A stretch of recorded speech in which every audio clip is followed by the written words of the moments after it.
ലീന കോട്ടായി, സ്വാഗത പ്രസംഗം നൽകിയ Shri A T Sasi, standing കമ്മിറ്റിയുടെ ചെയർമാൻ ശ്രീ അബ്ദുൽ മജീദ്, സർവീസിൽ നിന്ന് വിരമിച്ച ഭക്തന്മാരായ ശ്രീമതി സാവിത്രി, ശ്രീമതി നളിനി, ഹെൽപ്പർമാരായ ശ്രീമതി ശങ്കരി, സുശീല, ഉഷ, അധ്യക്ഷവേദിയിലെ മറ്റ് ബഹുമാന്യരായ വിശിഷ്ട വ്യക്തിത്വങ്ങളെ, ഏറെ ബഹുമാന്യരായ സഹോദരന്മാരെ, സുഹൃത്തുക്കളെ, വളരെയധികം സന്തോഷത്തോടും അതിലേറെ ചാരിതാർത്ഥ്യത്തോടു കൂടിയാണ് അംഗനവാടിക്ക് വേണ്ടി നിരവധി വർഷക്കാലമായി സേവനമനുഷ്ഠിക്കുകയും ഇന്ന് ആ മേഖലയോട് യാത്ര പറഞ്ഞ് വിടവാങ്ങുകയും ചെയ്യാൻ പോകുന്ന അംഗനവാടി ടീച്ചർമാരെയും ഹെൽപ്പർമാരെയും ആദരിക്കാൻ വേണ്ടി ഈ ചടങ്ങ് പുനഃസംഘടിപ്പിക്കുന്നു. ഇന്ന് ഒരു രാജ്യത്തിന്റെ ഏറ്റവും വലിയ സമ്പത്ത് എന്ന് പറയുന്നത് ആരോഗ്യമുള്ള പൗരന്മാരാണ്. രോഗാതുരമല്ലാത്തൊരു സമൂഹത്തെ സൃഷ്ടിക്കുക എന്നുള്ളതാണ് നമ്മുടെ രാജ്യത്ത് ആരോഗ്യകരമായ പൗരന്മാരുണ്ടാകണമെന്ന്. ഒന്ന്, ആരോഗ്യമുള്ള പൗരന്മാർ. രണ്ട്, വിദ്യാസമ്പന്നമായ തലമുറ. ഇത് രണ്ടുമാണ് ഒരു രാജ്യത്തിന് അടിയന്തരമായി ആവശ്യമുള്ളത്. പക്ഷെ നമ്മളെല്ലാവരും ഇപ്പോൾ ഒരു മഹാമാരിയുടെ നടുവിലായതുകൊണ്ട് ഈ രണ്ട് കാര്യങ്ങൾക്കും ഭംഗം വന്നിരിക്കുന്നതായിട്ടാണ് നമ്മൾ കാണുന്നത്. ഇന്ത്യയുടെ ഭരണഘടനയുടെ ആർട്ടിക്കിൾ 21 റൈറ്റ് ടു ഫുഡ്, ആഹാരം കഴിക്കാനുള്ള അവകാശം നമ്മുടെ ജന്മാവകാശമാണ്. ഇന്ത്യയുടെ മണ്ണിൽ ജനിച്ചു വീണ ഏത് പൗരനും അവന് ഇഷ്ടമുള്ള ആഹാരം കഴിക്കാം. അതിനുള്ള അധികാരം ഇന്ത്യയുടെ ഭരണഘടന നൽകിയിട്ടുണ്ട്. അതുപോലെ തന്നെ റൈറ്റ് ടു ഫുഡ് മാത്രമല്ല, right to health and medical care. Health എന്ന് പറഞ്ഞാൽ ആരോഗ്യം, മെഡിക്കൽ കെയർ അത് പരിപാലിക്കാൻ ആവശ്യമായ സംവിധാനം. അപ്പൊ ആഹാരം കഴിക്കൽ നമ്മുടെ മൗലികാവകാശമാണ്. അതുപോലെ തന്നെ ജീവൻ നിലനിർത്തുക എന്നുള്ളത് നമ്മുടെ മൗലികാവകാശമാണ്. അതിനായി ആരോഗ്യം പരിപാലിക്കുക എന്ന് പറയുന്നത് നമ്മുടെ മൗലികാവകാശമാണ്. വിദ്യാഭ്യാസം സാർവത്രികമാണ്. ഇന്ത്യയിൽ തിരിച്ച മുഴുവൻ ആളുകൾക്കും വിദ്യാഭ്യാസം കൊടുക്കണം. ഏറ്റവും വലിയ ധനമെന്ന് പറയുന്ന വിദ്യാഭ്യാസമാണ്.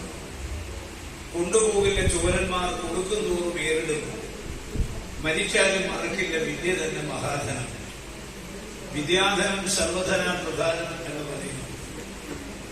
അപ്പൊ കഴിഞ്ഞ മഹാമാരി വന്നതോടുകൂടി ആരോഗ്യമുള്ള പൗരന്മാരെന്നുള്ള കോൺസെപ്റ്റ് തകർന്നിരിക്കുകയാണ്.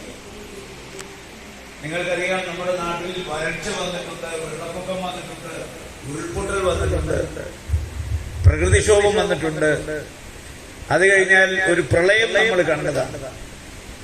അന്നൊക്കെ ഈ നാട്ടിൽ എന്ത് ചെയ്യണമെന്ന് നമുക്ക് എല്ലാവർക്കും നന്നായിട്ട് അറിയാമായിരുന്നു. പക്ഷെ ജീവിതത്തിൽ ആദ്യമായി ഒരു മഹാമാരിയെ നേരിടുന്നത് ആദ്യമായിട്ടാണ്. മഹാമാരി എന്ന് പറഞ്ഞാൽ പകർച്ചവ്യാധിയാണ്. അത് ലോകരാഷ്ട്രങ്ങൾ മുഴുവനുള്ള ജനങ്ങളെ ആക്രമിക്കുന്നതിനാണ് മഹാമാരി എന്ന് പറയുന്നത്. ഒരു രാജ്യത്തിനകത്ത് മാത്രമുള്ള ജനങ്ങളെ ആക്രമിക്കുന്ന പകർച്ചവ്യാധികളെ മാരികൾ എന്നാണ് പറയുന്നത്.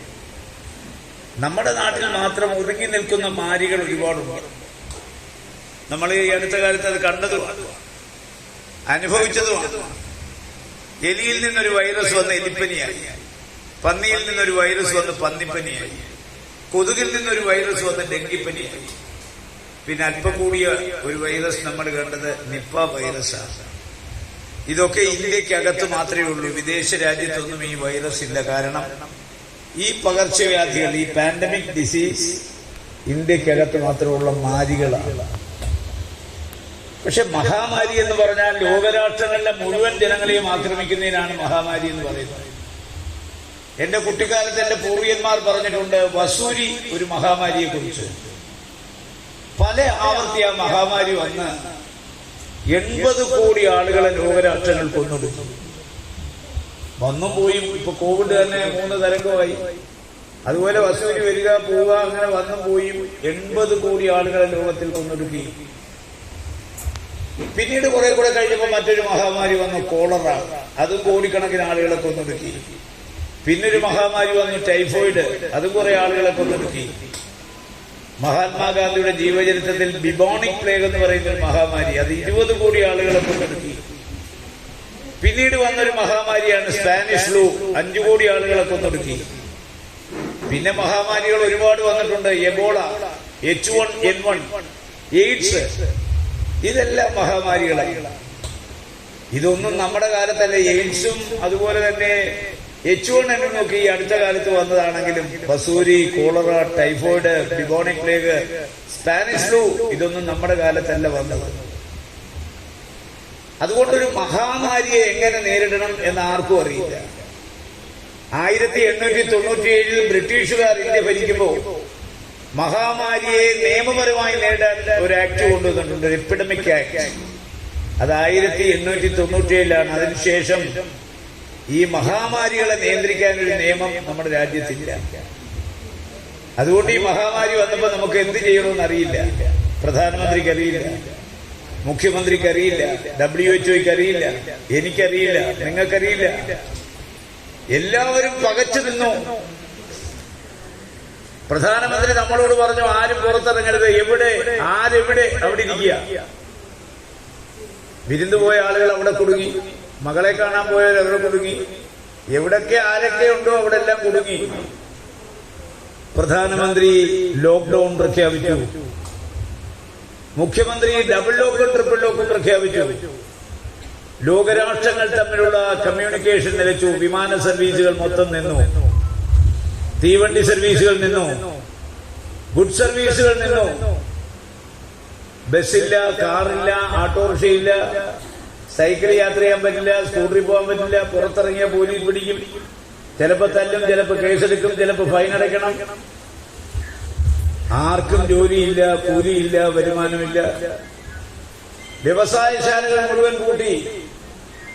MSME, micro small medium enterprises, കേന്ദ്ര സർക്കാർ സ്റ്റാർട്ടപ്പുകൾ ആരംഭിക്കാൻ കൊടുത്ത ലോണുകൾ അതടയ്ക്കാൻ പറ്റാത്തതുകൊണ്ട് പലരും ആത്മഹത്യ ചെയ്തു. ഇങ്ങനത്തെ ഒരു അവസ്ഥ നമ്മുടെ ജീവിതത്തിൽ ഒരിക്കലും ഉണ്ടായിട്ടില്ല. ജോലിയില്ല, കൂലിയില്ല, വരുമാനമില്ല. പ്രധാനമന്ത്രി അരി തന്നു, മുഖ്യമന്ത്രി കിറ്റ് തന്നു. അരിയിലും കിറ്റിലും തീരുന്നാണോ നമ്മുടെ പ്രയാസങ്ങൾ? നമ്മുടെ എല്ലാം വീട്ടിൽ കിടപ്പ് രോഗികളില്ലേ? നമ്മുടെ എല്ലാം വീട്ടിൽ ജീവിതശൈലി രോഗങ്ങളില്ലേ? പ്രഷർ, ഡയബറ്റിക്, കുറെ നാൾ ചികിത്സിച്ചാൽ ഡയാലിസിസ്. പിന്നെ നമുക്കറിയാം, ക്യാൻസർ രോഗികളുണ്ട്, ഹാർട്ടിന് അസുഖമുള്ളവരുണ്ട്, കിഡ്നിക്ക് തകരാറുള്ളവരുണ്ട്, ലിവറിന് അസുഖമുള്ളവരുണ്ട്. അതിനേക്കാളൊക്കെ ഉപരി ഇന്ന് പത്രം വായിച്ചില്ലേ, 28 വയസ്സായ ഒരു മകളെ അമ്മ കഴുത്ത് ഞെരിച്ചു കൊന്ന് അമ്മ തൂങ്ങിച്ചെത്തു. എൻഡോസൾഫാൻ 6727 എൻഡോസൾഫാന്റെ ഇരകൾ, പ്രത്യേകിച്ച് എന്മകനെ തൊട്ടടുത്ത് കിടക്കുക ഈ മഞ്ചേശ്വരത്തിലെ. ഇവർക്കൊക്കെ ഡോക്ടറെ കാണണ്ടേ? ചികിത്സ വേണ്ടേ? മരുന്ന് വേണ്ടേ? എന്താ ഇതിനൊക്കെ വഴി? ജോലിയും കൂലിയും വരുമാനമില്ല. കൊട്ടാരം മുതൽ കുടില് വരെ ദാരിദ്ര്യം, കോടീശ്വരന്മാർ മുതൽ കോടി തോർത്തിന് വരെ വകയില്ലാത്തവർക്ക് ദാരിദ്ര്യം, പരാധീനത. ഈ മഹാമാരിയുടെ കാലത്ത് ന്യൂഡൽഹിയിൽ ആംബുലൻസിനകത്ത് ശവശരീരങ്ങൾ കൊണ്ടുവന്ന് മൃഗങ്ങളെ വലിച്ചെറിയുന്ന പോലെ വലിച്ചെറിഞ്ഞ് പെട്രോൾ ഒഴിച്ച് കത്തിക്കുന്നത് TV കണ്ടു നമ്മൾ. ഇന്ത്യയുടെ പുണ്യനദിയായ ഗംഗാനദിയുടെ ശവങ്ങൾ ഒഴുകിപ്പോകുന്നു. നമ്മുടെ ആരെങ്കിലും ബന്ധുക്കൾ മരിച്ചാൽ ശവശരീരം കാണിക്കില്ല, അന്ത്യോപചാരം അർപ്പിക്കാൻ കഴിയില്ല, മരണാനന്തര ചടങ്ങുകൾ നടത്താൻ പറ്റുന്നില്ല. നമ്മളറിയാതെ തന്നെ അവരെ ആശുപത്രി അധികൃതർ കൊണ്ടുപോയി കുഴിച്ചിടുന്നു. ഇങ്ങനത്തെ ഒരു അവസ്ഥ നമ്മുടെ ജീവിതത്തിൽ അനുഭവിച്ചിട്ടില്ല. അപ്പൊ നമ്മുടെ ആരോഗ്യം, ഇതിനെന്താ ഈ രോഗത്തിന് പ്രതിവിധി? ചികിത്സ ഒന്നുമില്ല. വസൂരി വന്ന കാലത്ത് അന്ന് ഉപയോഗിച്ചൊരു മരുന്നിനാണ് ഹൈഡ്രോക്സി ക്ലോറോക്വിൻ. അത് നമ്മുടെ രാജ്യം നിരോധിച്ച മരുന്നാണ്. ആ മരുന്ന് നമ്മളെല്ലാം ഡോക്ടർമാർ തന്നെ കഴിച്ചത്. ഈ രോഗത്തിന് ഒറ്റ പ്രതിവിധിയേ ഉള്ളൂ, വാക്സിൻ. വാക്സിൻ വേണം. ഒരു വാക്സിൻ കണ്ടുപിടിച്ചാൽ 5 പ്രാവശ്യം മൃഗങ്ങൾ കുത്തിവെക്കണം, പരീക്ഷണം വിജയിക്കണം. പിന്നെ 5 പ്രാവശ്യം മനുഷ്യൻ കുത്തിവെക്കണം, പരീക്ഷണം വിജയിക്കണം. എന്നിട്ടേ അത് ജനങ്ങൾ കുത്തിവെക്കാൻ ആരംഭിക്കാവൂ. ലോകത്തിലെ ഏറ്റവും വലിയ മരുന്ന് കമ്പനിയായ അസ്ട്രാസെനക്ക, ലോകത്തിലെ ഏറ്റവും വലിയ യൂണിവേഴ്സിറ്റിയായ ലണ്ടൻ യൂണിവേഴ്സിറ്റി അതുമായി ചേർന്ന ഗവേഷണം നടത്തി ഒരു വാക്സിൻ കണ്ടുപിടിച്ചു. അതിന്റെ പേരാണ് കോവിഷീൽഡ്. അപ്പൊ ആ കോവിഷീൽഡ് വാക്സിൻ ആദ്യം കണ്ടുപിടിച്ചു. പക്ഷെ മൃഗങ്ങളിൽ കുത്തിവെച്ച് പരീക്ഷണം പൂർത്തിയാകുന്നതിന് മുമ്പ്, മനുഷ്യർ കുത്തിവെച്ച് പരീക്ഷണം പൂർത്തിയാകുന്നതിന് മുമ്പ് അത് മനുഷ്യർക്ക് കൊടുക്കാൻ തുടങ്ങി. ഇന്ത്യ അവരുമായി പേറ്റന്റ് ഒപ്പിട്ട് ഈ പറയപ്പെടുന്ന അസ്ട്രാസെനക്കയും ഓക്സ്ഫോർഡ് യൂണിവേഴ്സിറ്റിയും ചേർന്നുണ്ടാക്കിയ കോവിഷീൽഡ് നമ്മളിവിടെ ഉണ്ടാക്കാൻ ആരംഭിച്ചു. നമ്മളൊരു വാക്സിൻ ഉണ്ടാക്കി, കോവാക്സിൻ. അത് പക്ഷേ WHO അംഗീകരിച്ചില്ല. ഇപ്പോ അംഗീകരിച്ചു, പിന്നെ അത് തടഞ്ഞു. പിന്നെ വാക്സിന്റെ ബഹളമായി. അമേരിക്ക 3 വാക്സിൻ ഇറക്കി. Pfizer company Pfizer, Moderna company mRNA 1272, Johnson and ജോൺസന്റെ vaccine, Russia Sputnik V, China Sinopharm. പക്ഷെ ഈ വാക്സിനുകൾ വന്നപ്പോൾ ഈ COVID-19 രണ്ടാം തരംഗത്തിന്റെ ജനിതക മാറ്റത്തിന് വാക്സിനെ അതിജീവിക്കാൻ ശക്തി കിട്ടി. വാക്സിൻ എടുത്താലും രോഗം വരാൻ ആരംഭിച്ചു, വാക്സിൻ എടുത്താലും മരിക്കാൻ ആരംഭിച്ചു. ചുരുക്കി പറഞ്ഞാൽ നമ്മുടെ നാട്ടിൽ ജനങ്ങളുടെ ആരോഗ്യം കാർന്നു തിന്നുക മാത്രമല്ല, മരിച്ചവർ മരിച്ചു, ജീവിച്ചിരിക്കുന്നവർക്ക് കോവിഡാനന്തര രോഗങ്ങൾ വന്നവരുടെ ആന്തരിക അവയവങ്ങൾക്ക് വളരെ കൂടുതൽ ഡാമേജ് പറ്റി. ഇപ്പൊ നമ്മളിൽ പലരും നമ്മൾ അറിയാത്ത രോഗത്തിന് അടിമകളായി ചത്തതിനൊക്കുമേ ജീവിച്ചിരിക്കണമെന്ന രീതിയിൽ ജീവിച്ചിരിക്കുന്നു. ആ ഒരു സാഹചര്യത്തിലാണ് നമ്മുടെ ഈ യോഗം ഇവിടെ നടക്കുന്നത്. നിങ്ങൾക്കറിയാം, കേന്ദ്ര സർക്കാർ ICDS എന്ന് പറയുന്ന പ്രോജക്റ്റ് കൊണ്ടുവന്നത് മഹാത്മാഗാന്ധിയുടെ 106ാം ജന്മദിനത്തിലാണ്. 106ാം ജന്മദിനത്തിലാണ് 1975 ഒക്ടോബർ 2 ഗാന്ധി ജയന്തി ദിവസമാണ് ആദ്യമായിട്ട് നമ്മുടെ വടക്കേ ഇന്ത്യയിലൊക്കെ അങ്കണവാടി എന്ന് പറയുന്ന, ഇവിടെ മലയാളത്തിൽ പറയുമ്പോൾ അംഗനവാടി എന്ന് പറയുന്ന ഈ സ്ഥാപനം, ICDSന്റെ കീഴിലുള്ള ഈ സ്ഥാപനം 1975 ഒക്ടോബർ 2 മഹാത്മാഗാന്ധി, ഇന്ത്യയുടെ രാഷ്ട്രപിതാവായ മഹാത്മാഗാന്ധിയുടെ ജന്മദിനത്തിലാണ് കൊണ്ടുവന്നത്. എന്താണ് മഹാത്മാഗാന്ധിയുടെ ജന്മദിനത്തിൽ കൊണ്ടുവരാൻ കാരണം? ഇന്ത്യയുടെ ഹൃദയം ഗ്രാമങ്ങളിലാണെന്നും ഗ്രാമീണ ജനതയുടെ ജീവിതം നാഗരിക ജനതയുടെ ജീവിതത്തോടൊപ്പം എത്തിക്കാൻ എന്ന് കഴിയുന്നു അന്ന് മാത്രമേ ഈ രാജ്യത്തിന്റെ സമ്പൂർണമായ വികസനം നടക്കില്ലാവൂ എന്ന് മഹാത്മാഗാന്ധി പറഞ്ഞു. നമ്മൾ ചെലവാക്കുന്ന രൂപയുടെ 100 രൂപ നമ്മളൊരു വികസന പ്രവർത്തനം ചെലവാക്കുമ്പോൾ ആ 100 രൂപയിൽ എത്ര രൂപ സമൂഹത്തിന്റെ അടിത്തട്ടിലുള്ള ദാരിദ്ര്യരേഖയ്ക്ക് താഴെയുള്ള ഒരു പാവപ്പെട്ടവന് കിട്ടുന്നു?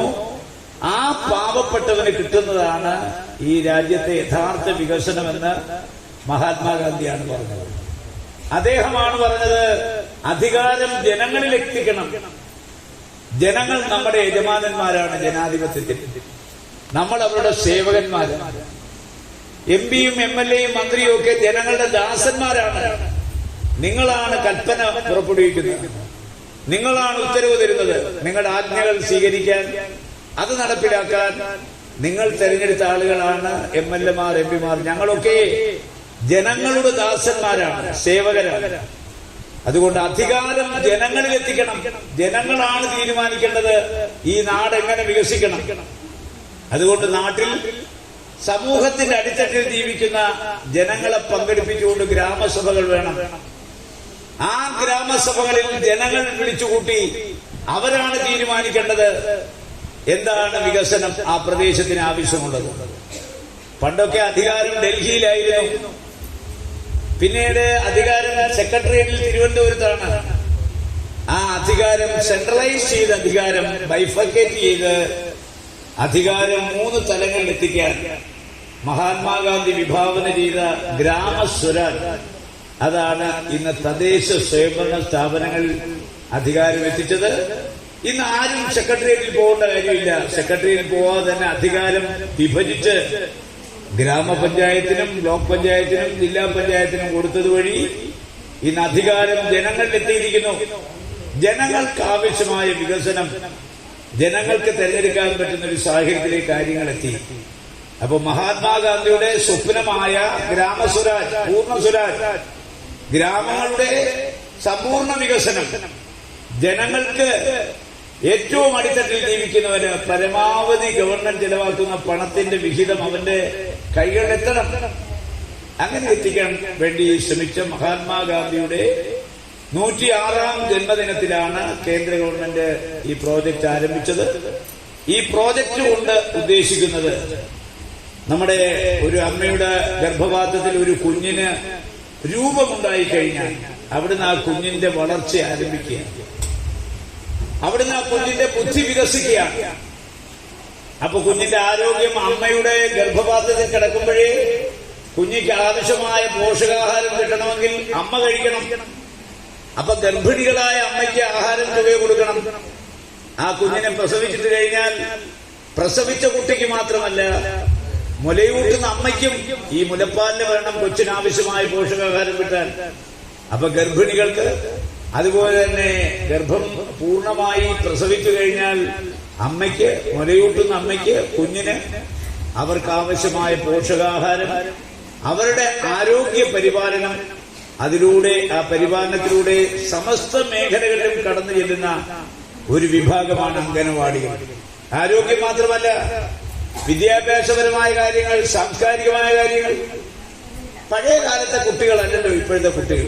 എന്റെ വീട്ടിൽ 1 വയസ്സുള്ള കുട്ടിയുണ്ട്, അത് എന്റെ കയ്യിൽ നിന്ന് ഫോൺ വാങ്ങിച്ച് ഇങ്ങനെ കൈകൊണ്ട് നോക്കുകയാണ്. കാര്യം നമ്മൾ ചെയ്യുന്ന കണ്ടുപിടിച്ചിരിക്കുക. ഓരോ കോള് വരുമ്പോൾ തട്ടിക്കളയുക, അവർക്ക് ഇഷ്ടമില്ലാത്ത പാട്ട് മാറ്റി വേറെ പാട്ട് വയ്ക്കുക. പഴയ കാലത്തെ കുട്ടികൾ ക്ലാസ്സിൽ പോയാൽ അധ്യാപകർ പഠിപ്പിക്കാൻ വന്നാൽ അവർ ചോദ്യം ചോദിച്ചാൽ ഉത്തരം പറയാൻ അധ്യാപകർ കഴിയും. ഇപ്പോഴത്തെ കുട്ടികൾ എന്ത് ചോദ്യം ചോദിക്കുമെന്ന് അധ്യാപകർക്കറിയില്ല. കാരണം ഇന്റർനെറ്റ് യുഗത്തിന്റെ പ്രത്യേകത വലിയ ബൗദ്ധിക സമ്പത്തുള്ള കുട്ടികളാണ് ഇന്നുള്ളത്. നിങ്ങളുടെ എല്ലാം കയ്യിൽ മൊബൈൽ ഫോൺ ഉണ്ട്. ഏതെങ്കിലും ഒരാളുടെ കയ്യിലിരിക്കുന്ന ഒരു നമ്പരും അടുത്ത ആളുടെ നമ്പരും തമ്മിൽ വല്ല സാദൃശ്യമുണ്ടോ, സാമ്യമുണ്ടോ? എല്ലാം വ്യത്യസ്തം, എല്ലാം വിഭിന്നം. ഈ നമ്പറുകൾ എങ്ങനെയാണ് ഉണ്ടാക്കുന്നത്? 1 2 3 4 5 6 7 8 9 9 ഡിജിറ്റ്. 0 കൂട്ടിയാൽ അത് 10 ഡിജിറ്റ്. 10 ഡിജിറ്റിൽ നിന്ന് ലക്ഷക്കണക്കിന് നമ്പറുകളാണ് ഉണ്ടാക്കുന്നത്. എല്ലാം 1 2 3 4 5 6 7 8 9 ഈ നമ്പറുകൾ മാറി തിരിഞ്ഞ് അവിടെ ഇരിക്കുന്ന എല്ലാവരുടെയും കയ്യിൽ നമ്പറുകൾ 0 കൂടെ വരും. അപ്പോ 9 ഡിജിറ്റുകളിൽ നിന്ന് ലക്ഷക്കണക്കിന് നമ്പറുകൾ ഉണ്ടാക്കുന്ന പോലെ ഞങ്ങളുടെയൊക്കെ കാലത്ത് 4 നിറം: വെള്ള, കറുപ്പ്, ചുവപ്പ്, പച്ച, പിന്നെ വേണേ മഞ്ഞ. ആകാശത്ത് മഴവില് കാണുന്ന ഞങ്ങൾ ഓടിയിറങ്ങും. മഴവിലിന് 7 നിറം. 7 നിറങ്ങൾ കാണുന്ന മഴവില് വരുമ്പോഴാണ്. ഇപ്പോഴോ ഒരു പെയിന്റ് കടയിൽ ചെന്നാൽ 100 കണക്കിന് നിറം. അതിന്റെ പേര് അവന് മാത്രമേ അറിയാവൂ. ബ്രോഷർ നോക്കിയാൽ പേര് പറയും, നമുക്കറിയത്തില്ല, നമ്മൾ കാണാത്ത നിറങ്ങൾ.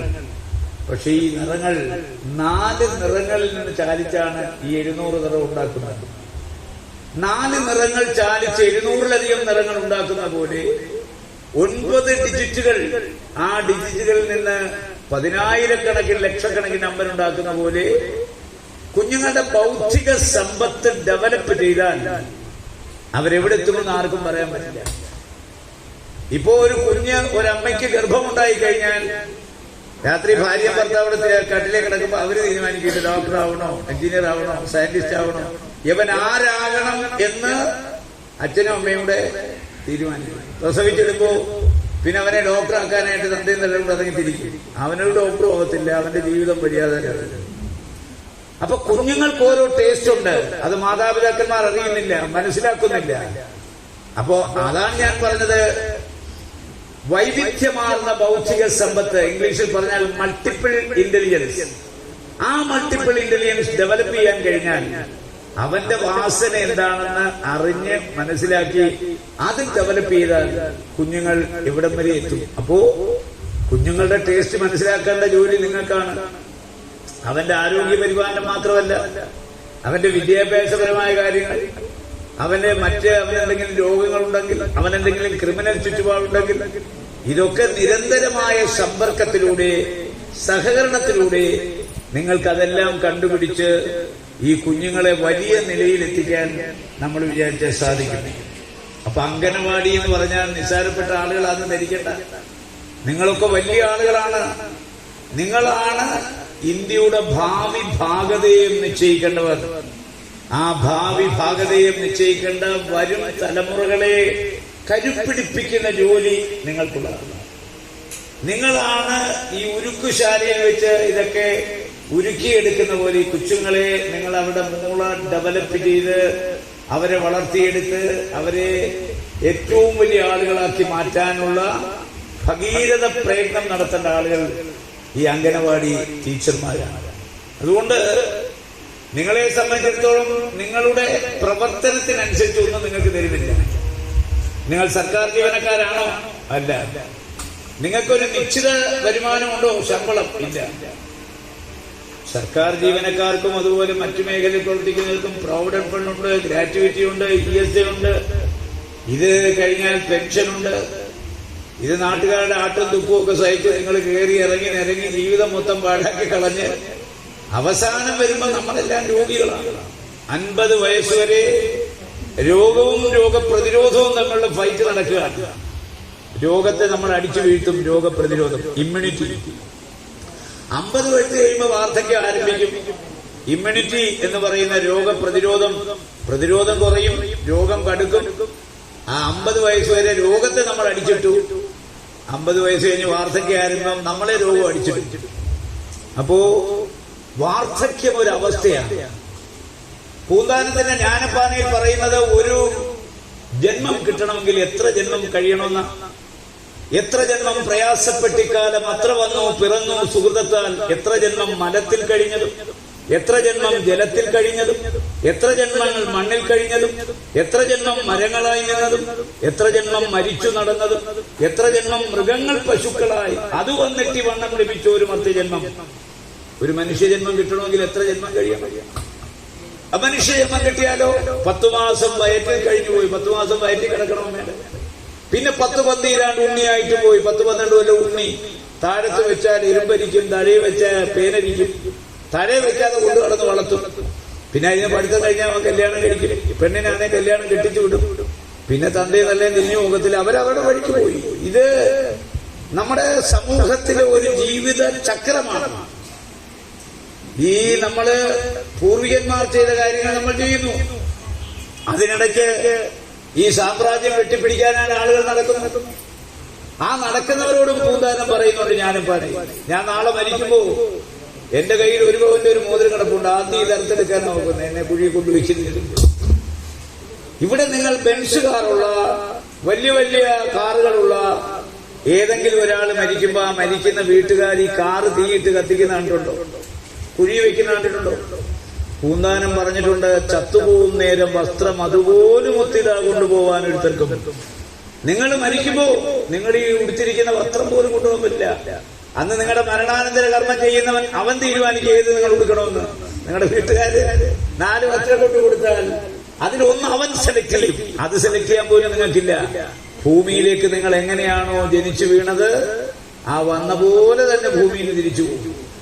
ആരെങ്കിലും എന്തെങ്കിലും ഉണ്ടാക്കി ഇട്ടിട്ടുണ്ടെങ്കിൽ നിങ്ങളുടെ പിൻഗാമികളെ തമ്മിലടിപ്പിക്കാനാണ് ഇത് ഉണ്ടാക്കിയിരുന്നത്. കാര്യം നിങ്ങൾ പോയി കഴിഞ്ഞാൽ മക്കൾ തമ്മിലടിയാ ഈ സ്വത്തിന്. അതുകൊണ്ട് ഇന്ന് നമ്മുടെ കയ്യിലിരിക്കുന്ന എല്ലാം ഇന്നലെ മറ്റൊരാളുടെ കയ്യിലിരുന്നതാണ്. ഇന്ന് നമ്മുടെ കയ്യിൽ വന്നു, നാളെ ഇത് വേറല്ലാണ്ട് ഈ ചെന്ന് ചേരാനുള്ളതാണ് എന്ന് നമ്മൾ ആലോചിക്കും. അതുകൊണ്ട് ഇതൊന്നും അനശ്വരമല്ല, നശ്വരം. അപ്പൊ നിങ്ങളെ സംബന്ധിച്ചിടത്തോളം നിങ്ങൾ സർക്കാർ ജീവനക്കാരാകേണ്ട ആളുകളാണ്. അംഗനവാടി ടീച്ചേഴ്സിനെ ഗവൺമെന്റ് എംപ്ലോയീസ് ആയിട്ട് അംഗീകരിക്കണം. അതൊരാവശ്യമാണ്. അംഗീകരിച്ചാൽ മാത്രം പോരാ. ജീവിതകാലം മൊത്തം ഞാൻ പറഞ്ഞല്ലോ. ഇന്ന് കേരളത്തിൽ ഏറ്റവും വലിയ വ്യവസായം ഏതാണെന്ന് ചിന്തിച്ചിട്ടുണ്ടോ? കേരളത്തിൽ തഴച്ചു വളരുന്ന ഒരു വ്യവസായം ഏതാണെന്നറിയുമോ? വൃദ്ധസദനങ്ങളാണ്. 10 മാസം ചുവന്നുകൊണ്ട് കിടന്ന അമ്മ, നൊന്ത് പ്രസവിച്ച അമ്മ, അച്ഛനും അമ്മയും കൂടെ കഷ്ടപ്പെട്ട് വളർത്തി വലുതാക്കി അവസാനം അവർക്ക് വാർദ്ധക്യമാവുമ്പോ മക്കൾക്ക് അച്ഛനെയും വേണ്ട, അമ്മയും വേണ്ട. ഭാര്യാഭർത്താക്കന്മാർക്കൊരു സിനിമ കാണാൻ പോകണമെങ്കിൽ അച്ഛനും അമ്മയും ഒരു ശല്യമാണ്. അവരെ 3 മണിക്കൂർ ഒഴിവാക്കണേ, 3 മണിക്കൂർ സൂക്ഷിക്കുന്ന വൃദ്ധസദനമുണ്ട്. ഇനി ഒരു ദിവസം കൊണ്ടിടേണ്ട വൃദ്ധസദനമുണ്ട്. ഇനി ഒരാഴ്ച ഉണ്ടെങ്കിൽ ആ ഒരാഴ്ച ഇടാം. ഇനി 1 മാസം സൂക്ഷിക്കുന്ന വൃദ്ധസദനമുണ്ട്, ഒരു ജന്മം മൊത്തം സൂക്ഷിക്കണോ അതിന് വൃദ്ധസദനമുണ്ട്. ക്ലാസിഫൈഡ് ആണ്. മക്കളുടെ പണത്തിന്റെ സ്റ്റാറ്റസ് വലിപ്പം അനുസരിച്ച് വലിയ വലിയ സ്റ്റാർ ഹോട്ടൽ പോലുള്ള വൃദ്ധസദനമുണ്ട്. ഞാൻ 21 മലയാള സിനിമയിൽ അഭിനയിച്ചിട്ടുണ്ട്. എന്റെ കൂടെ മലയാള സിനിമ അഭിനയിച്ച ഒരാളാണ് നമ്മുടെ TP മാധവൻ. മുഖ്യമന്ത്രിയായി, പ്രതിപക്ഷ നേതാവായി, മോഹൻലാലുമായി എത്രയോ സിനിമ. ഇപ്പൊ പുള്ളി പത്തനാപുരത്ത് അറിയപ്പെടുന്ന ഒരു ഗാന്ധി ഭവനുണ്ട്, അവിടെ കിടക്കുക, ആർക്കും വേണ്ടാതെ. പുള്ളി നമ്മുടെ ഹരിദ്വാറിൽ അവിടെ ഭഗവാനെ കാണാൻ പോയി. അവിടെ വെച്ച് തലച്ചുറ്റിൽ വന്ന് വീണിങ്ങനെ അവിടെ കിടന്നു, ആരുമില്ലാതെ അനാഥ പ്രേതം പോലെ കിടന്നു, ചത്തെന്ന് വിചാരിച്ചു. ഏതോ ഒരു മലയാളി കണ്ടിട്ട് അയാൾ പറഞ്ഞു ഇത് കേരളത്തിൽ അറിയപ്പെടുന്ന ഒരു സിനിമ എന്നാണ്. അവിടുന്ന് എടുത്ത് ഇവിടെ കൊണ്ടുവന്നു വീട്ടുകാർക്കാർക്കും വേണ്ട. അവസാനം പത്തനാപുരത്ത് ഗാന്ധി ഭവനിൽ കിടക്കുകയാണ്. ഞാൻ അദ്ദേഹത്തെ കാണാൻ പോയി. ചെല്ലുമ്പോ വേറൊരു സിനിമ നടി ഇവിടെ കിടക്കുന്നു, പാലാത്തങ്കം. അപ്പൊ പാലാത്തങ്കത്തിന്റെ കഴുത്ത് നിറച്ച് സ്വർണം, കയ്യിൽ മുഴുവൻ വള. ഞാൻ പാലാത്തങ്കത്തിനോട് ചോദിച്ചു എന്തിനാണ് ഇത്രയും വളയും ഈ മാലയൊക്കെ ഇട്ടുകൊണ്ട് ഇവിടെ കിടക്കുന്നത്? അപ്പൊ പറഞ്ഞു ഇതിൽ ഒരെണ്ണം എന്റെ മക്കൾക്ക് കൊടുക്കത്തില്ല, അതുകൊണ്ട് ഇവിടെ കിടന്ന് ഞാൻ ചത്ത ഇത് മൊത്തം ഇവിടുത്തെ അന്തേവാസികൾ കൊടുക്കണം, അതിനാ ഞാൻ ഇവിടെ വന്ന് കിടക്കുന്നത്. അവിടെ കിടന്ന ഇത് മൊത്തം മരടിച്ചു മാറ്റുകൊണ്ട് ഒരെണ്ണം ഞാൻ കൊടുക്കില്ല, എനിക്ക് പച്ചവെള്ളം തരത്തില്ല. അപ്പോ ഈ വലിയ നിലകളിൽ നിൽക്കുന്ന മക്കള് അവസാനം പറയും, ഈ മക്കള് വൃദ്ധസദനത്തിൽ അച്ഛനും അമ്മയും കൊണ്ടാക്കിയിട്ടൊക്കെ പറയും, അച്ഛനും അമ്മയും മരിക്കുമ്പോ നിങ്ങള് സഞ്ചാരം നടത്തണം, കൊലകുടിയടിയത് നടത്തണം, നാട്ടുകാരെ വിളിക്കണം, മൊത്തം ആൾക്ക് സദ്യ കൊടുക്കണം, പക്ഷേ കൊള്ളി വെക്കാൻ ഞങ്ങളെ വിളിക്കരുത്, സമയമില്ല. തീ കൊളുത്തുന്നതും കൂടെ നിങ്ങളങ്ങനെ ചെയ്തോണം. മെക്കനൈസ്ഡ് യുഗമാണ്. ബന്ധങ്ങളൊക്കെ ശിഥിലമായിക്കൊണ്ടിരിക്കുന്നു, ബന്ധങ്ങളൊക്കെ വ്യർത്ഥമായിക്കൊണ്ടിരിക്കുന്നു. എല്ലാവരും എന്നിലേക്ക് ചുരുങ്ങുന്നു. ഞാൻ പണ്ടൊക്കെ അതാ കുടുംബാസൂത്രണം. പണ്ട് എന്റെ മുമ്പിൽ പ്രായം ചെന്നുകൊണ്ട് അവർക്കറിയാം. പഴയ അമ്മമാര് 15 പ്രസവിച്ചിട്ടുണ്ട്, ഗർഭപാത്രത്തിന് ഒരു കുഴപ്പമില്ല. 1 പ്രസവിച്ചോടെ ഗർഭപാത്രത്തിന് ക്യാൻസറാണ്, 2 പേരും പ്രസവിക്കാൻ.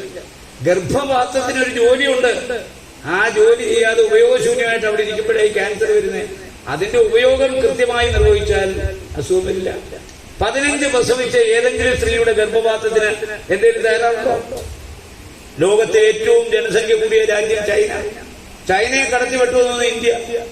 ഉടനെ കുടുംബാസൂത്രണം കൊണ്ടുവന്നു, കുട്ടികൾ 3. അതും നിങ്ങൾക്കാ ജോലി. ഇത് ഭാര്യ ഭർത്താവിനെ പോയി ബോധവൽക്കരിക്കുന്ന ജോലി, കുട്ടികൾ കൂടുതൽ. പക്ഷേ നിങ്ങളുടെ ജോലി കുറഞ്ഞു, കുട്ടികൾ 3, പിന്നെ അത് 2ആയി, പിന്നെ ആണായാലും പെണ്ണായാലും 1 മതി.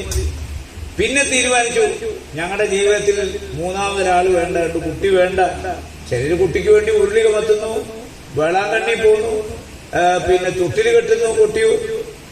ഇതൊന്നുമില്ലാതെ കുഞ്ഞിനെ കിട്ടുന്നതിൽ ഭാര്യാഭർത്തകമായി തീരുമാനിച്ചു നമ്മുടെ സ്വൈരമായ ജീവിതത്തിൽ ഒരു കൊച്ചു വന്ന് നമ്മളെ ഉപദ്രവിക്കേണ്ടതുകൊണ്ട് നമുക്ക് കുട്ടികൾ വേണ്ട. അങ്ങനെയുള്ള വലിയ വലിയ ആളുകളുണ്ട്, ഞാൻ പേരൊന്നും പറയുന്നില്ല, അവിടെയാണ്. അപ്പോ ജനസംഖ്യ വളരെ കൂടുതലായ കാലത്ത് നിങ്ങൾക്ക് ആ ജനസംഖ്യ കുറയ്ക്കാൻ, ജനങ്ങളിൽ അവബോധം വളർത്താനും അംഗനവാടി ടീച്ചേഴ്സിനെയാണ് ഉപയോഗിച്ചത്. അംഗനവാടിയുടെ പ്രധാനപ്പെട്ട ജോലികളൊന്നാണ്. അപ്പോൾ ഇതിനകത്ത് സമൂഹത്തിന്റെ അടിത്തട്ടിലുള്ളവരെ സാമൂഹ്യമായി, സാംസ്കാരികമായി, വിദ്യാഭ്യാസപരമായി വളർത്തിക്കൊണ്ടുവരിക, ഉയർത്തിക്കൊണ്ടുവരിക. അത് മാത്രമല്ല, അവർക്ക് പല തൊഴിലുകളും ചെയ്യാനുള്ള പ്രേരക ശക്തിയായി മാറുക, തൊഴിലുകൾ ചെയ്ത് സ്വാശ്രയത്വം ഉണ്ടാക്കുക, സാമ്പത്തിക ഇതുണ്ടാക്കുക, അവരെ സമൂഹത്തിന് മുമ്പിൽ സ്ത്രീകൾക്ക് മാന്യത നേടിക്കൊടുക്കുക. ഇങ്ങനെ ഒരുപാട് ഭാരിച്ച ഉത്തരവാദിത്വം നിങ്ങൾക്ക് എല്ലാവർക്കും ഉണ്ട്. അതുകൊണ്ട് ആ ഉത്തരവാദിത്വം കൃത്യമായി ചെയ്യുന്ന നിങ്ങൾ ജനസേവകരാണ്. MLA-മാരെ പോലെ, MP-മാരെ പോലെ നിങ്ങളും ജനസേവകരാണ്. നിങ്ങളുടെ ജോലി സേവയാണ്, ജനങ്ങൾക്ക് വേണ്ടി സേവ. നിങ്ങൾ നിങ്ങളുടെ കുടുംബത്തെ ഒന്നും നോക്കുന്നില്ല. ഈ കോവിഡ് മഹാമാരിയുടെ കാലത്തെ ഡോക്ടർമാർ അവരവരുടെ ജീവൻ വിലപ്പെട്ടതാണെന്ന് കരുതി അവര് ആശുപത്രി വരായിരുന്ന നമ്മളിപ്പോ ജീവിച്ചിരിക്കുമോ? ഡോക്ടർമാർ, നഴ്സുമാർ, അതുപോലെ തന്നെ പാരാമെഡിക്കൽ സ്റ്റാഫ്, ആരോഗ്യ പ്രവർത്തകർ, അതുപോലെ തന്നെ ആശാവർക്കർമാർ, കുടുംബശ്രീയുടെ ആളുകൾ, അംഗനവാടിയുടെ ആളുകൾ, പഞ്ചായത്ത് ജീവനക്കാർ, മുനിസിപ്പൽ ജീവനക്കാർ, ഇവരൊക്കെ ഉള്ളത് കൊണ്ടാണ് നമ്മൾ ജീവിച്ചിരിക്കുന്നത്. അവരവരുടെ ജീവന് നമ്മുടെ ജീവനേക്കാൾ വില കൊടുത്തിരുന്നെങ്കിൽ നമ്മളെല്ലാം ഇപ്പോ പെട്രോൾ ഒഴിച്ച് കത്തിച്ച് കളഞ്ഞു. അപ്പൊ അതുകൊണ്ട് നിങ്ങളെ സംബന്ധിച്ചിടത്തോളം നിങ്ങളുടെ ജീവിതം, പ്രാരാബ്ധങ്ങൾ, ദാരിദ്ര്യം, പട്ടിണി, ദുഃഖങ്ങൾ, ആ ദുഃഖങ്ങൾക്കൊക്കെ അവധി കൊടുത്ത് നിങ്ങൾ സമൂഹത്തിന്റെ ഇടയിൽ സന്തോഷം അഭിനയിച്ച് നിങ്ങളുടെ ദുഃഖങ്ങളിൽ നിന്ന് ഉയർന്നു പറന്ന് ജനങ്ങളുടെ നന്മയെ കണക്കാക്കി കേന്ദ്ര ഗവൺമെന്റ് ആവിഷ്കരിച്ച പദ്ധതിയുടെ സാക്ഷാത്കാരത്തിന് വേണ്ടി പ്രവർത്തിക്കുന്ന നിങ്ങളെല്ലാം ഞാൻ ബഹുമാനിക്കുന്നതുകൊണ്ടാണ് എന്റെ മനസ്സിന്റെ ക്യാൻവാസിൽ മറ്റാർക്കും ഇല്ലാത്ത സ്ഥാനം അംഗനവാടിക്കുള്ളത് കൊണ്ടാണ് ഒരു പാർലമെന്റ് അംഗമായി ഞാൻ ഈ പരിപാടിയിൽ പങ്കെടുക്കാൻ വന്നവിടെ. എന്റെ സുഹൃത്ത് ശശി പറഞ്ഞു, MP ഇവിടെ നമ്മളെ കാക്ഷിക്കുന്നിടത്ത് നമ്മൾ പോകണം. ആരാണോ നമ്മളെ ഇഷ്ടപ്പെടുന്നത്, നമ്മളെ ആഗ്രഹിക്കുന്നത്, അവിടെ നമ്മൾ പോകണം. ഇപ്പൊ നിങ്ങള് എന്റെ കൂടെ ഉഷ ഇങ്ങനെ ഒരു നിഴല് പോലെ തുടരുകയായിരുന്നു. എന്നെ വിളിച്ച് ഡൽഹിയിലുള്ളപ്പോഴും പോണാണ്, രാത്രിയിരുന്നോ പകരുന്നോ ഇല്ല. അപ്പൊ ഞാൻ പറഞ്ഞു, ഞാനൊരു വാക്ക് പറഞ്ഞ വാക്കാണ്, ഞാൻ വന്നിരിക്കും. ഇന്ന് കേരളത്തിൽ ഏതാണ്ട് 10,111 പേർ റിട്ടയർ ചെയ്യും. റിട്ടയർമെന്റിന്റെ ഭക്ഷണവും അതിന്റെ ഏർപ്പാടും ആഘോഷം നടക്കുകയാണ്. ഇന്ന് ഞാൻ പയ്യന്നൂര് ഖാദിയിൽ 5 പേരുടെ റിട്ടയർമെന്റിൽ രാവിലെ ഉദ്ഘാടനം ചെയ്തിട്ട് ഞാൻ വന്നത്. ഇന്ന് തിരുവനന്തപുരത്ത് മുഖ്യമന്ത്രി 10,000 പേരുടെ റിട്ടയർമെന്റിനെ അഭിസംബോധന ചെയ്യുന്നു. ഇവിടെ ഇപ്പോ 7 പേര്, 6 പേര് റിട്ടയർ ചെയ്യുന്നു. അപ്പൊ ഈ റിട്ടയർ ചെയ്ത് പോകുന്ന ആളുകൾ നിങ്ങളൊക്കെ പരിണിതപ്രജ്ഞരാണ്, നിങ്ങളൊക്കെ പരിചയസമ്പന്നരാണ്. നിങ്ങൾ പോകുമ്പോൾ നിങ്ങളുടെ വാക്വം, നിങ്ങളിരുന്ന സിംഹാസനം ഫില്ല് ചെയ്യാൻ ഇനി വരുന്നവൻ നിങ്ങളെപ്പോലെ ആകണമെങ്കിൽ എത്ര കാലം എടുക്കും? ഇതൊക്കെ പരിശീലിച്ചൊക്കെ വരുമ്പോഴേക്ക്. അതുകൊണ്ട് നിങ്ങളെ സംബന്ധിച്ചിടത്തോളം ഞാൻ വളരെ വിലമതിക്കുന്ന ആളുകളാണ്. നമ്മളൊക്കെ ഇപ്പൊ ജീവിതത്തില് പൂന്താനം പറഞ്ഞിട്ടുണ്ട്, കൂടിയല്ല പിറക്കുന്ന നേരവും കൂടിയല്ല മരിക്കുന്ന നേരവും മധ്യ ഇങ്ങനെ കാണുന്ന നേരത്ത് മത്സരിക്കുന്ന എന്തിനു നാം? നമ്മളാരും ഒരുമിച്ച് ജനിച്ചവരല്ല, നമ്മളാരും ഒരുമിച്ച് മരിക്കാൻ പോകുന്നില്ല. ജീവിതയാത്രയിൽ പല ഘട്ടങ്ങളിൽ പലയിടത്ത് വെച്ച് പലപ്പോഴായി നമ്മൾ കണ്ടുമുട്ടി. എന്നെ ഇന്നാണ് നിങ്ങൾ എന്റെ ജീവിതത്തിൽ പലരും എന്നെ കണ്ടുമുട്ടുന്നതെന്ന് ആദ്യമായിട്ട് ഇപ്പോ ഓഫീസർ പറഞ്ഞു, സാറിന് ഞാൻ TV-യിലും സിനിമയിലും ഒക്കെ കണ്ടിട്ടുള്ളൂ, നേരിട്ട് ഇന്നാ കാണുന്നത്. ഞാന് കഴിഞ്ഞ കുറെ ദിവസം നമ്മുടെ ഇവിടെ ആയിരുന്നു, മറ്റേ തൃക്കാക്കരല്ലേ, അവിടെ ഞാനും നമ്മുടെ ബാലകൃഷ്ണൻ പെരിയും കൂടെ ഒരു വീട്ടിൽ വോട്ട് ചോദിക്കാൻ ചെന്നു. ഒരു വലിയ ഓഫീസർ വീടാണ്. അപ്പൊ വോട്ട് ചോദിക്കാൻ ചെന്ന് അദ്ദേഹം കാറിൽ കയറി. ഞാൻ പറഞ്ഞു സാർ എന്ന് വിളിച്ചപ്പോൾ അയാൾ ചാടി ഇറങ്ങി. ഞാൻ വിചാരിച്ചു എന്നെ അടിക്കാൻ പറ്റുവാണ്. അയാൾ കാറിൽ കയറിയപ്പോൾ വിളിച്ചതിന്റെ ഒരു ദേഷ്യം. ഞാൻ പറഞ്ഞു സാർ, ഞാൻ രാജ്മോഹനിച്ചാനാണ്. പുള്ളിക്ക് വിശ്വസിക്കാൻ കഴിയുന്നില്ല ഞാൻ അദ്ദേഹത്തിന്റെ വീട്ടുമുറ്റത്തിരിക്കുക. സാർ ഞാനൊന്ന് തൊട്ടു നോക്കട്ടെ എന്ന് ചോദിച്ചു. ഞാൻ ചോദിച്ചാൽ ഞാൻ പ്രേതമല്ലോ. അല്ല സാർ, എനിക്ക് വിശ്വസിക്കാൻ കഴിയുന്നില്ല സാർ എന്റെ വീട്ടിൽ വന്നു, എനിക്കൊന്ന് തൊടണം, എനിക്ക് വിശ്വസിക്കണമെങ്കിൽ സാറാണെന്ന് ഇങ്ങനെ ദേഹത്ത് തൊടുമ്പോ സ്പർശനം കൊണ്ട് ആളാണെന്ന് മനസ്സിലാക്കാൻ പറ്റും. വിളിച്ചകത്ത് കൊണ്ടുപോയി ഭാര്യയായിട്ട് നിർത്തി പുള്ളി ഒരു പടം എടുത്തിട്ട് പറഞ്ഞു, ഇതെന്റെ വീട്ടിൽ ഞാൻ മരിക്കുന്നവരെ ഫ്രെയിം ചെയ്ത് വെക്കാനാണ്. അപ്പോ നമ്മളിങ്ങനെ ജീവിതയാത്രയിൽ ഇങ്ങനെ പോകുന്നു, പല വഴിക്ക് വെച്ച് കാണുന്നു. നമ്മൾ ആർക്ക് എപ്പോ ഉപകരിക്കപ്പെടും എന്നുള്ളത് ആർക്കും അറിയത്തില്ല. അതുകൊണ്ട് ഈ ജീവിതയാത്രയിൽ ഇപ്പൊ ഇവിടെ വരാൻ, നിങ്ങളെയൊക്കെ കാണാനും കഴിഞ്ഞത് ഒരു മഹാഭാഗ്യമായി കണ്ടുകൊണ്ട് നിങ്ങളുടെ പ്രശ്നങ്ങൾ ഒരു കേന്ദ്ര ഗവൺമെന്റ് സ്ഥാപനം എന്ന നിലയിൽ ഞാൻ എപ്പോഴും പാർലമെന്റിൽ പറയാറുണ്ട്. നമ്മളിവിടെ എനിക്ക് തുളു എനിക്കറിയത്തില്ലെങ്കിലും തുളു ഭാഷയെ ഭരണഘടനയുടെ 8ാം ഷെഡ്യൂളിൽ പെടുത്താൻ ഞാൻ 2 പ്രാവശ്യം പാർലമെന്റിൽ പ്രസംഗിച്ച ആളാണ്. അതിനുവേണ്ടിയുള്ള നടപടിക്രമങ്ങൾ. പിന്നെ ഞാൻ ഇവരോടൊക്കെ പറഞ്ഞു, എന്നെ കൂടെ ഇതൊക്കെ പഠിപ്പിക്കണം, ഈ കന്നഡ, തുളു. ഇപ്പൊ പഠിച്ച് എല്ലാവർക്കും നമസ്കാരം. ഞാനും നിമ്മ MP രാജ്മോഹൻ ഉണ്ണിത്താൻ, അത് തെലുങ്ക് കന്നഡത്തിൽ പറയാതെ. എന്തായാലും ലോകത്തിലെ ഏറ്റവും വലിയ നിയമനിർമ്മാണ സഭയായ ഇന്ത്യൻ പാർലമെന്റിൽ കയറിയിരിക്കാൻ എനിക്ക് ഈ മഹാഭാഗ്യം ഉണ്ടാക്കി തന്ന നിങ്ങൾ ഓരോരുത്തരുമാണ്. അതുകൊണ്ട് എന്റെ മനസ്സിന്റെ ക്യാൻവാസിൽ നിങ്ങൾക്കുള്ള സ്ഥാനം പറഞ്ഞറിയിക്കാനാകില്ല. ഞാൻ പാർലമെന്റ് അംഗമായി തെരഞ്ഞെടുത്ത് പാർലമെന്റിൽ ചെന്ന് സത്യപ്രതിജ്ഞ ചെയ്യുന്നതിന് മുമ്പ് നിങ്ങളെ ഓരോരുത്തരെയും എനിക്കറിയത്തില്ലെങ്കിലും കാസർഗോട്ടെ ജനങ്ങളെ മുഴുവൻ മനസ്സിൽ ധ്യാനിച്ച് നിങ്ങൾ അറിയാതെ നിങ്ങളുടെ കാല് തൊട്ട് വന്ദിച്ചിട്ടാണ് ഞാൻ പാർലമെന്റ് പടി ചവിട്ടിയതും കയറിയതും. എന്ന് വെച്ചാൽ എനിക്ക് ഈ മഹാഭാഗ്യം ഉണ്ടാക്കി തന്നത് നിങ്ങളാണ്. അതുകൊണ്ട് നിങ്ങളുടെ ഏത് പ്രശ്നത്തിനും നിങ്ങളോടൊപ്പം എന്നും ഞാൻ ഉണ്ടാകുമെന്ന് പറഞ്ഞുകൊണ്ട് ഇവിടെ ഇന്ന് വിരമിക്കുന്ന എന്റെ സഹോദരിമാർ, അവർക്ക് സർവശക്തനായ തമ്പുരാനോട് ഏറ്റവും കൂടുതൽ കാലം ജീവിക്കാൻ അവർക്ക് ആയുസ്, ആരോഗ്യം, അവരുടെ കുടുംബത്തിന് ക്ഷേമം, ഐശ്വര്യം ഇതൊക്കെ കൊടുക്കട്ടെ എന്ന് ഒരു ഈശ്വര വിശ്വാസിയായി ഞാൻ പ്രാർത്ഥിക്കുകയാണ്. സർവീസിൽ നിന്ന് വിരമിക്കുന്ന അംഗനവാടി വർക്കർമാരായ ശ്രീമതി സാവിത്രി, ശ്രീമതി നളിനി, ഹെൽപ്പർമാരായ ശ്രീമതി ശങ്കരി, ശ്രീമതി സുശീല എന്നിവർക്ക് നമുക്ക് നിറഞ്ഞ കണ്ണുകളോടെ നിശബ്ദ വേദനയോടെ ഇവരെ യാത്രയയക്കാം. പക്ഷേ മരിച്ചാലും ഇവരാരും നമ്മളെ വിട്ട് പിരിയാൻ പോകുന്നില്ല. അത്ര കണ്ട ആത്മീയ ബന്ധം നിങ്ങൾ ഇവരുമായിട്ടുണ്ട്. ജനിച്ചാൽ ഒരിക്കൽ മരിക്കണം, ഒരിക്കൽ സർവീസിൽ കയറിയാൽ വിരമിക്കണം. ഇത് രണ്ടും പ്രപഞ്ച നിയമമാണ്. ആ നിയമത്തിന്റെ പേരിൽ മാത്രം ഈ അംഗനവാടി ജീവിതത്തോട് താൽക്കാലികമായി വിട പറയുന്ന ഇവരെ, സേവനം മുഖമുദ്രയാക്കി മാറ്റിയ ഇവരെ ഞാൻ അഭിനന്ദിക്കുന്നു. അവരെ എല്ലാ മംഗളങ്ങളും നേരുന്നു. നിങ്ങളുടെ എല്ലാം അനുഗ്രഹത്തോടെ, ആശീർവാദത്തോടെ ഈ യാത്രയയപ്പ് സമ്മേളനം ഞാൻ ഔപചാരികമായി ഉദ്ഘാടനം ചെയ്യുന്നു. ജയ് ജയ്. ವಂದನೆಗಳ ಜೊತೆಗೆ ಬಹಳಷ್ಟು ಸುಂದರವಾದ ಮಾತು